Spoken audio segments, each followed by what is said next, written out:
नमस्कार, welcome to simple cooking. आज आम बनवाक चाहिए सैंडविच, सेटा भी बहुत सहजरे और शीघ्र। से मुझे ब्रेड नहीं, आप ब्राउन ब्रेड व्हाइट ब्रेड जहाँ भी आप पसंद अनुसार नहीं पारे। गोटे छोट आलू को अल्प सीझे देकी ग्रेट कर गोटे छोट गाजर गोटे पियाज को काटिक रखी, टमाटो सॉस चिली सॉस नहीं अल्प चीज ग्रेट करके रखी।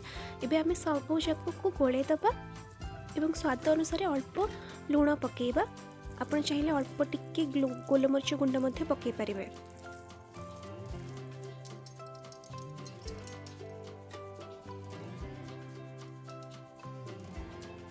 सब जाक को भल भाव में गोले नहीं कि हमें ब्रेड रे गोटे पट साइड रखीदबा और आर ब्रेड टाक कवर कर नबा।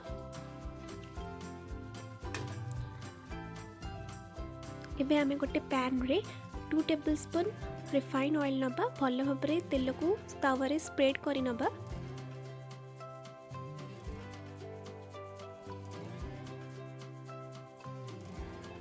एबे ब्रेड रखीदबा हमें एवं गैस रो फ्लेम को लो करनबा।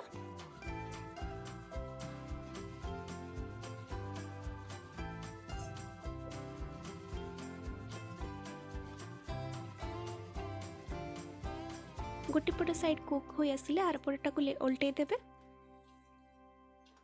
बस देन प्रस्तुत हो आम सैंडविच। देखो प्रस्तुत हो गला सैंडविच केते सुंदर देखा आम केते सहज और शीघ्र करने। तो निश्चय घरे बने खातु। वीडियो भल लगे लाइक शेयर और सब्सक्राइब करेंगे। Thank you for watching.